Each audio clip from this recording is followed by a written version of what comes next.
Olá, telespectadores da Teresópolis TV, programa Opinião. Estamos aqui mais uma vez, agora em clima meio estranho de Copa do Mundo, nem parece que está tendo Copa do Mundo. Primeiro que ficou fora do calendário, né? Copa do Mundo geralmente é em junho, julho, e de repente agora lá no Catar, aquele monte de areia, em novembro. Está estranho demais, e a Argentina já começou tropeçando, perdendo para a Arábia Saudita, zebrona da Copa do Mundo, zebra feia, né? Messi deve estar com a cuca doendo. E, gente, o Brasil continua na mesma peleja, né? Os bolsonaristas não saem das estradas, parece que agora virou moda fazer protesto em estrada, né? Nessa tentativa de parar o país e ferrar a população, porque eles não aceitam o resultado das urnas, não aceitam de forma nenhuma o resultado das urnas. Mas eu queria chamar a atenção aqui para o posicionamento do presidente do Partido Liberal, Valdemar da Costa Neto, muito conhecido em Brasília como Príncipe da Corrupção. Olha que título nobre, né? Príncipe da Corrupção. Eu conheço o Valdemar pessoalmente. É um cara... É um trator, mas é um cara simpático, conversador, risonho, é um trator. Agora, o Valdemar está levando, ameaçando entrar com uma ação pedindo não a anulação da eleição, não é isso que ele está pedindo. Vamos entender o que ele está pedindo. Ele alega que as urnas antigas que foram usadas nas eleições de 2018, 2014, 2016, devem ter a sua votação anulada e só contar os votos das urnas novas. Com certeza absoluta, eles devem ter certeza de que essas urnas estão distribuídas aonde o presidente Lula foi eleito. Teve mais votos, desculpa. Né? Mas o Valdemar só está esquecendo de uma coisa flagrante. Essas mesmas urnas foram usadas no primeiro turno. Lá no primeiro turno, o partido do Valdemar da Costa Neto elegeu a maior bancada de deputados do Brasil. Então, também as urnas daquele período, do primeiro turno, as urnas que ele está alegando que tiveram problema no segundo turno, não tiveram problema no primeiro turno? Só tiveram problema no segundo turno? No primeiro turno teve problema. E mais, só tiveram problema com os dois candidatos a presidente? Não teve problema na eleição do Tarcísio de Freitas aqui no estado de São Paulo? Não teve problema aí no Rio de Janeiro? Não teve problema em Minas Gerais? Não teve problema no Rio Grande do Sul? Não teve problema no Mato Grosso? Só que no Brasil só no primeiro turno e com relação única e exclusivamente ao senhor Jair Bolsonaro e ao senhor Luiz Inácio Lula da Silva. Valdemar, você é um homem muito inteligente. Uma pena que você não possa me ouvir. Mas você é um homem muito inteligente.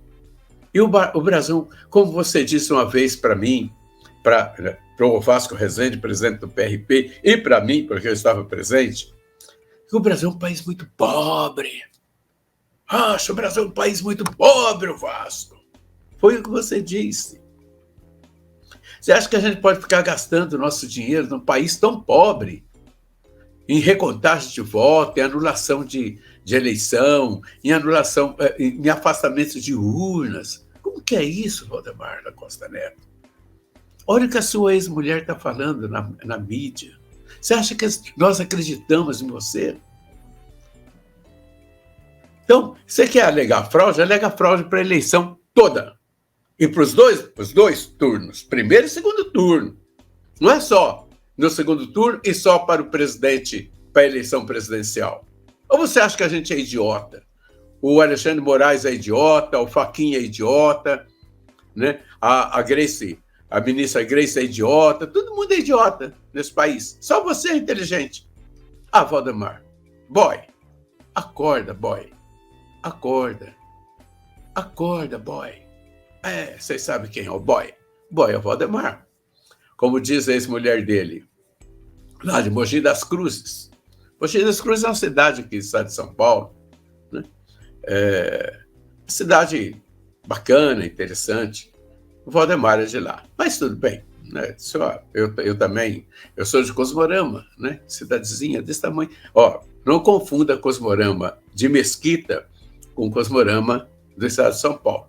Lá, Cosmorama é um bairro, aqui é uma cidade enorme, tem 7 mil habitantes. Então, vamos para o futuro, gente. O Brasil é um país que precisa de repensar seu futuro politicamente, culturalmente, educacionalmente, tudo. O Brasil precisa pensar no futuro e buscar para a gente o equilíbrio para que todos nós possamos ter a vida economicamente erguida. Nós não podemos continuar, o Brasil não pode continuar com salário mínimo mesmo com o próximo reajuste, vai para R$ 1.300.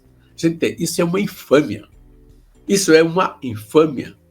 Como que uma pessoa que ganha um salário mínimo de R$ 1.300 pode pagar aluguel, comida, transporte, vestuário?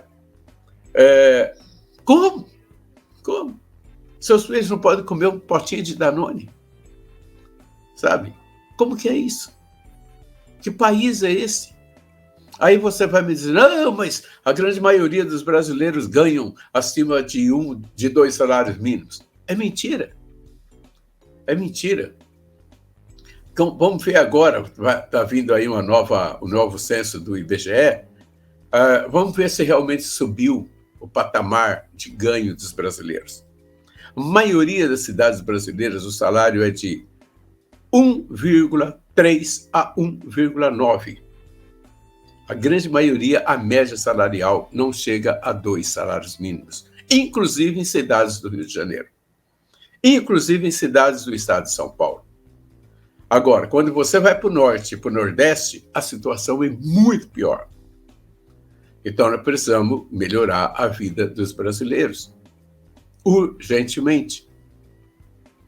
Então, nós temos agora um presidente da República que está preocupado com a fome no mundo. Mas primeiro ele precisa resolver o problema aqui, a fome no Brasil. O problema precisa resolver aqui no Brasil. Apenas 36% da população é ativa. Ou seja, está no trabalho, e a grande maioria delas na informalidade. Muita gente está fora da proteção de uma aposentadoria digna, de uma pensão digna. A grande maioria dos brasileiros está fora disso. E o grande empresariado brasileiro, que só pensa no próprio umbigo, e não pensa no povo, e não pensa no futuro, precisa parar para pensar. Porque as migalhas que sobram deles é muito pouco para a grande maioria de gente que está aqui embaixo, esperando e tentando sobreviver e ganhar a sua vida. Precisa melhorar o salário mínimo, urgentemente precisa melhorar a aposentadoria, precisa melhorar tudo no país, tudo. Para de fazer política com o nosso dinheiro. Deputado não pode e não deve ter direito a emendas, e principalmente não só emendas parlamentares, como também emendas impositivas. Eles não podem, porque a grande maioria dos deputados brasileiros, como disse o Lula lá atrás, mais de 300 picaretas, é muito mais do que isso, 40, a grande maioria dos deputados brasileiros estão envolvidos em corrupção. Se não estão eles, estão os familiares, estão seus assessores. Então, a impressão que a gente tem é que o Brasil é governado por uma quadrilha grande, que envolve deputados estaduais, vereadores, prefeitos, presidente da República, governadores, senadores. Isso é um desastre, porque aquilo que poderia estar alavancando a economia brasileira e melhorando a vida do povo brasileiro está indo para o ralo da corrupção. Quem sabe, eu não acredito, Porque se o Bolsonaro, que era o grande defensor da moralidade pública, não conseguiu e não fez nenhum esforço para conseguir, eu não sei se o Lula também vai conseguir combater a corrupção com eficiência. Muito menos o senador Moro. Abraço a todos.